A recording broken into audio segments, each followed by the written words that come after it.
Hello students, today's topic is business risk. आज का हमारा टॉपिक बिजनेस के रिस्क से रिलेटेड है। इस टॉपिक में बेटा हम बिजनेस रिस्क के बारे में पढ़ेंगे, उसकी नेचर के बारे में पढ़ेंगे और बिजनेस रिस्क के काजेज़ के बारे में पढ़ेंगे कि इसके कॉजेज़ क्या क्या हैं। सबसे पहले बेटा बिजनेस रिस्क की कोटेशन में uncertainty is the mother of risk. बेटा रिस्क में सबसे पहले जो अनसर्टेनिटी है ये उसकी माता के रूप में, उसकी मदर के रूप में रोल प्ले करती है। कहने का मतलब है रिस्क को जगाने वाला जो भी एक मेन चीज़ है वो है अनसर्टेनिटी, अनिश्चितता। इसका मतलब रिस्क का मेन कारण ही अनसर्टेनिटी है। अब बेटा बिजनेस रिस्क का मीनिंग क्या है? Business risk refers to the possibility of inadequate profits or even losses in the business because of uncertainties। Business risk का मतलब है बेटा अनिश्चितता के कारण बिजनेस में प्रॉफिट के बजाय जब लॉस होने की पॉसिबिलिटी हो तो उसे बिजनेस रिस्क का नाम दिया जाता है। कहने का मतलब हमने सोचा तो था प्रॉफिट, लेकिन कई बार प्रॉफिट सोचने के बावजूद भी हमें बिजनेस में लॉस हो जाता है तो उसे बिजनेस के रिस्क का नाम दिया जाता है। और the possibility of loss in business is called business risk. एक और भी इसका मीनिंग है कि बिजनेस में पॉसिबिलिटी जो लॉस की होती है उसे भी बिजनेस के रिस्क का नाम दिया जाता है। अब बिजनेस रिस्क की नेचर क्या है? तो पहला नेचर का पॉइंट है risk is the result of uncertainty. Uncertainty का परिणाम रिस्क है। इसका मतलब रिस्क किसके कारण है? अनसर्टेनिटी के कारण है। Risk is the outcome of uncertainty. जोखिम किसके कारण हुआ है? अनसर्टेनिटी के कारण हुआ है। अनसर्टेनिटी का मतलब अनिश्चितता। Uncertainty can be either human level पे भी अनसर्टेनिटी हो सकती है जिसके कारण नुकसान हो सकता है। बिजनेस में भी कोई अनसर्टेनिटी हो सकती है जिसके कारण नुकसान हो सकता है, या नेचुरल लेवल पे भी कोई अनसर्टेनिटी हो सकती है जिसके कारण हमें नुकसान हो सकता है। इसके एग्जाम्पल में बेटा ह्यूमन अनसर्टेनिटीज़ में स्ट्राइक और थेफ्ट्स रोल प्ले करते हैं। बिजनेस के अनसर्टेनिटी में रॉन्ग असेसमेंट ऑफ डिमांड और change in prices role play करते हैं। नेचुरल अनसर्टेनिटीज़ में अर्थक्वेक, ड्रॉट, स्नोफॉल एक्सेट्रा कुछ और भी होगा जो यहाँ पर नेचुरल लेवल की अनसर्टेनिटी में रोल प्ले करता है। तो अनसर्टेनिटीज़ के कारण भी बिजनेस में हमें रिस्क को उठाना पड़ता है, और वो अनसर्टेनिटी ह्यूमन लेवल पे भी हो सकती हैं, बिजनेस लेवल पे भी हो सकती हैं और नेचुरल लेवल पे भी हो सकती हैं। नेक्स्ट बेटा इसकी नेचर का पॉइंट है risk is unavoidable. It is difficult to come out of the intriguing web of business risk. Business में रिस्क को आने ही नहीं दिया जाएगा, ऐसा कभी भी नहीं होता। The only reason of it is that business is carried on for future and future is uncertain। Business में जो भी हमें बिजनेस से रिलेटेड एक्टिविटीज़ करनी होती हैं वो हम कल से रिलेटेड करते हैं, और हमारा कल फ्यूचर सब का अनसर्टेन है। तो बिजनेस जब हमारा फ्यूचर के लिए किया जाता है और फ्यूचर जब हमारा अनसर्टेन है तो ऐसी अनसर्टेनिटी के रिस्क को कल पे जो हम लेकर चलते हैं वो हमें फेस करना पड़ता है। रिस्क को अवॉइड नहीं किया जा सकता, इसलिए रिस्क अनअवॉइडेबल होता है। थर्ड इसके नेचर का पॉइंट है, degree of risk varies with the size of the business. The degree of risk is less in a small size of business as compare to the degree of risk in a big business.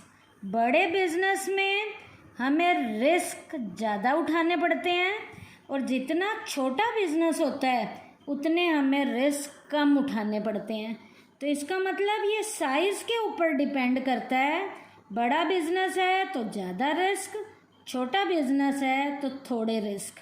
Next point है, profit is consideration of risk taking. जितना ज़्यादा business में हम risk उठाते हैं उतना हम profit ज़्यादा कमाते हैं। Whatever a businessman gets for taking risk is profit. एक बिजनेसमैन बिजनेस में जितने ज़्यादा रिस्क उठाएगा उसे प्रॉफिट उतने ज़्यादा होंगे। The greater the risk the more is the possibility of profit. जितने प्रॉफिट को कमाने के लिए बिजनेसमैन रिस्क कवर करेगा उतने ही बिजनेसमैन मोटे प्रॉफिट कमाएगा। नेक्स्ट है, risk depends on the nature of the business. The amount of risk depends on the nature of the business. Business में रिस्क बिजनेस की नेचर पर डिपेंड करते हैं। कैसे? बेटा मैं एक एग्जांपल के ज़रिए आपको बताऊंगी।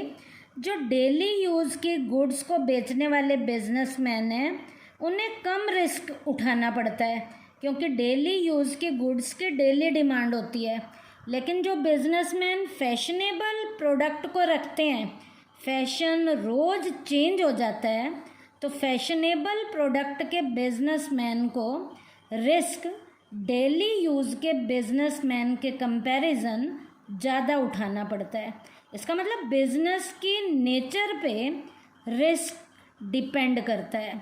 उसके बाद है बेटा, काजेज़ क्या हैं बिजनेस के रिस्क के?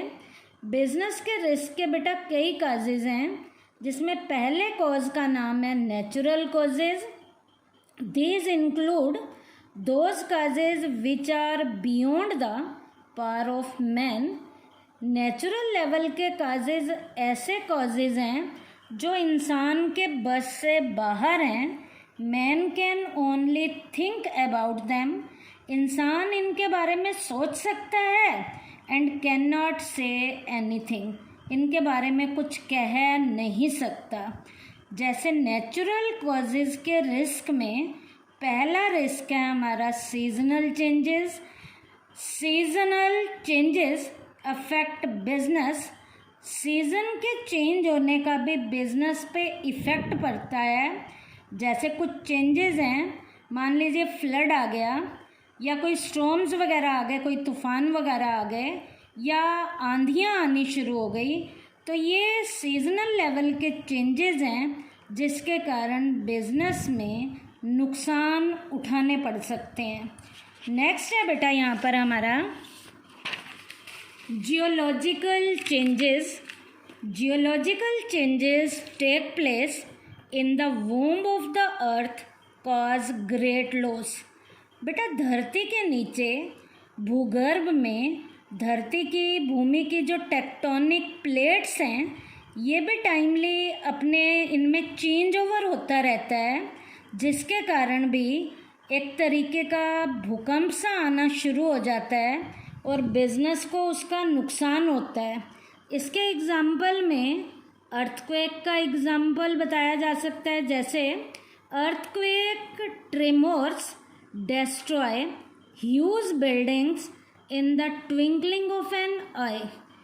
बेटा यदि भूकंप आ जाए तो पलक झपकते ही बड़ी बड़ी जो बिल्डिंग्स हैं वो तहस नहस होनी शुरू हो जाती हैं। उसके बाद है other natural calamities. These natural calamities include lightning, adverse changes in the atmosphere, locust attack on the standing crops etcetera. Natural level पे भी कई आपदाएं आ जाती हैं, जैसे बिजली का कड़कना या कोई ऐसी नेचुरल लेवल की आपदा आ जाना जैसे ओले पड़ना, जिसके कारण खड़ी हुई फसलें एकदम से तबाह हो जाती हैं। तो ये भी बेटा बिजनेस में रिस्क में नेचुरल लेवल के कॉजेज़ में रोल प्ले करता है। सेकंड मेन हमारे कॉजेज़ हैं नेचुरल कॉजेज़ के बाद human causes. Man has an important role to play in creating business risk. Business के रिस्क में उन रिस्क को लाने में मैन भी प्रॉपर तरीके से रोल प्ले करता है। It includes all the causes born out of human carelessness, dishonesty, impatience and lack of intelligence। इंसान की लापरवाही के कारण, उसकी बेईमानी के कारण या उसकी बुद्धि की प्रॉपर बुद्धि का यूज़ ना होने के कारण, इम्पेशेंस के कारण, असहनशीलता के कारण भी नुकसान उठाना पड़ सकता है। जैसे सबसे पहला इसमें है dishonesty by employee। when the people working with the businessman start stealing things or money, the business risk is born। जिस यूनिट में एम्प्लॉई अपनी यूनिट की चीज़ों को चुराना शुरू कर देते हैं, तो चुराने के कारण भी उस यूनिट का नुकसान होना शुरू हो जाता है। तो इसका मतलब ये नुकसान एम्प्लॉई के डिसऑनेस्टी के कारण हुआ है। उसके बाद है dishonesty by customer. When the customer start stealing things are unable to make payment.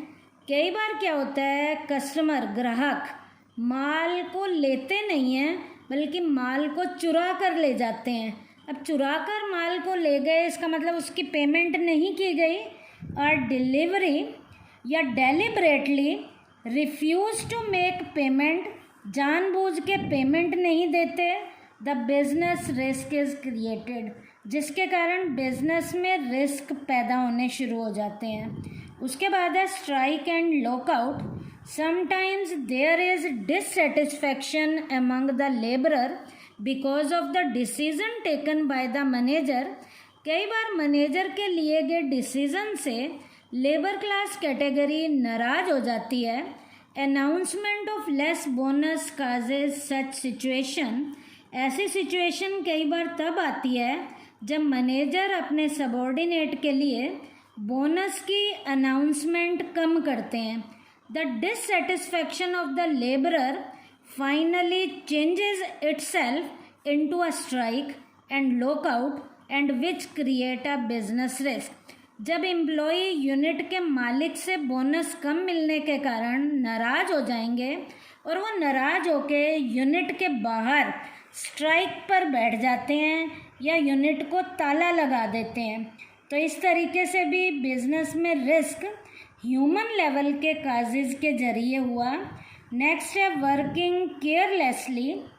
Whenever the owner of a business makes a careless estimate of demand or throwing of a burning bidi or cigarette in godam resulting in fire which create business risk। कई बार क्या होता है, business की unit में लोग लापरवाही से काम करते हैं। जैसे यूनिट में काम करने वाली लेबर क्लास कैटेगरी जानबूझकर जलती हुई बीड़ी को छोड़ देते हैं या सिगरेट को छोड़ देते हैं, या अचानक गलती से छोड़ दिया जिससे यूनिट में या गोदाम में आग लग गई। तो आग के लगने से, वो आग कैसे लगी, लापरवाही बरती गई थी जिसके कारण नुकसान हुआ। तो इस लापरवाही को बरतने में भी ह्यूमन बीइंग ने, इंसान ने रोल प्ले किया। ये सेकंड हमारा पॉइंट था ह्यूमन कॉजेज़ में वर्किंग केयरलेसली। अब बेटा थर्ड मेन कॉज है economic causes. They are related to the changes taking place in the market.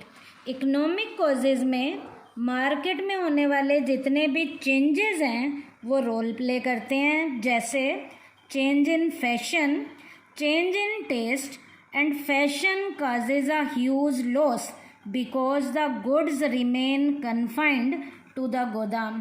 बेटा एट ए टाइम फैशन के चेंज हो जाने से या कस्टमर की डिमांड के चेंज हो जाने से, जैसे कस्टमर का टेस्ट ही चेंज हो गया है, अब वो कस्टमर उस प्रोडक्ट को नहीं खरीदेगा, और कस्टमर जब प्रोडक्ट को नहीं खरीदेगा इसका मतलब फैशन चेंज हुआ। तो फैशन के चेंज होने से बिजनेसमैन को इकोनॉमिक लेवल पे रिस्क को कवर करना पड़ा। नेक्स्ट है change in prices. Economic risk is created because the fluctuation of prices, कीमतों में परिवर्तन होने के कारण भी बिजनेसमैन को इकोनॉमिक लेवल का रिस्क कवर करना पड़ता है। सस्ती चीज़ें होती हैं तो कस्टमर लेता है, महंगी चीज़ें होंगी तो कस्टमर उस प्रोडक्ट की डिमांड करना छोड़ देता है। तो जिसके कारण बिजनेसमैन को प्राइसेस में होने वाले चेंज के कारण नुकसान उठाना पड़ा। नेक्स्ट है effect of competition. If a trader lowers the prices of his article in the market competition demand that the other traders should also lower the prices of the product, this affect the profit। बेटा market में आपके competitor product को कितने में बेच रहे हैं, यदि कंपटीटर प्रोडक्ट को कम में बेच रहे हैं और आपने प्रोडक्ट की प्राइस ज़्यादा रखी हुई है तो आपके सारे कस्टमर जो हैं आपके कंपटीटर के पास चले जाएंगे, तुम्हारे से माल नहीं खरीदेंगे, तुम्हारे प्रोडक्ट की डिमांड चेंज हो जाएगी, उस प्रोडक्ट की डिमांड ख़त्म हो जाएगी, जिसके कारण आपको नुकसान उठाना पड़ेगा। इसका मतलब इकोनॉमिक लेवल के कॉजेज़ में कंपटीशन भी प्रॉपर तरीके से रोल प्ले करता है। नेक्स्ट है बेटा providing facilities to the customer. हम कस्टमर को कैसी फैसिलिटीज़ प्रोवाइड कराते हैं। When a trader provide some special facilities to the customer it causes a business risk to the other trader. Market में जितने भी प्रोडक्ट को बेचने वाले लोग हैं, व्यापारी हैं, वो यदि एक जैसी सुविधाएं देते हैं तो दोनों के सब के प्रोडक्ट की डिमांड बनी रहती है। यदि कोई एक ट्रेडर फैसिलिटी ज़्यादा देता है और दूसरा कम देता है तो जो ट्रेडर कम फैसिलिटीज़ देता है उसके प्रोडक्ट की डिमांड गिरनी शुरू हो जाती है। Other shall have to do likewise otherwise their sale will decline. यदि सारे कस्टमर को ट्रेडर एक तरीके की सुविधाएं देंगे तो सारे ट्रेडर के प्रोडक्ट की डिमांड बनी रहेगी, नहीं तो किसी ट्रेडर के प्रोडक्ट की डिमांड बनी रहेगी और किसी की डिमांड नहीं रहेगी। लास्ट पॉइंट है बेटा बिजनेस रिस्क के कॉजेज़ में अदर कॉजेज़। अदर कॉजेज़ में बेटा जो हमारे कॉजेज़ आते हैं उनमें नेचुरल लेवल के कॉजेज़। नेचुरल में नेचर, यहाँ पर नेचुरल लेवल की प्रोडक्ट की टेंडेंसी रोल प्ले करती है। This include the loss caused due to the natural tendency of some defect in things and machine. जैसे किसी प्रोडक्ट में या किसी मशीन में नेचुरल लेवल पे कोई डिफेक्ट आ जाए, तो डिफेक्ट आ गया जिसके कारण हमें नुकसान होगा। सेकंड है technical causes. The arrival of technically new machine in the market replacing the old machine is a technical cause of business risk. Market में जितनी लेटेस्ट टेक्नोलॉजी आती जा रही है उस लेटेस्ट टेक्नोलॉजी के आने से मार्केट में जो पहले से मशीनें पड़ी हुई हैं उनकी डिमांड कम हो जाएगी। तो इसका मतलब पुरानी डिमांड, जो पुरानी मशीनों की डिमांड कम हुई है वो नई मशीनों के आने के कारण हुई है। तो ये नुकसान टेक्निकल लेवल के लॉस के काज में रोल प्ले करेगा। उसके बाद है mechanical causes. Sometimes while manufacturing machine some defect creep in. When we use such defective machines we have to face really terrible result। बेटा कई बार मार्केट में एक ऐसा प्रोडक्ट मैन्युफैक्चर हो जाता है जिसमें डिफेक्ट होता है। मान लीजिए कोई बॉयलर हमने चलाया और उस मशीन में, उस बॉयलर में डिफेक्ट था, तो जैसे ही हम उस बॉयलर को चलाएंगे वो बॉयलर फट जाएगा, और बॉयलर के फटने से इसका मतलब मैकेनिकल लेवल का कॉज था जिसके कारण नुकसान उठाना पड़ा है। लास्ट पॉइंट है अदर में managerial causes, it because of inefficiency the manager is not capable of framing favourable policies, business risk is born. कई बार यूनिट के मैनेजर जो यूनिट के लिए पॉलिसीज़ बनाते हैं वो पॉलिसीज़ सही नहीं बनाते, क्योंकि उन पॉलिसी को बनाने वाले मैनेजर अपनी फील्ड के एफिशिएंट लोग नहीं हैं, वो इनएफिशिएंट हैं, जिसके कारण गलत नीतियों के बनने के कारण भी बिजनेस को लॉस उठाना पड़ता है। तो ये मैनेजरियल कॉज था अदर कॉजेज़ में। आज के टॉपिक में बेटा हमने बिजनेस रिस्क का मीनिंग और उसके कॉजेज़ किए हैं।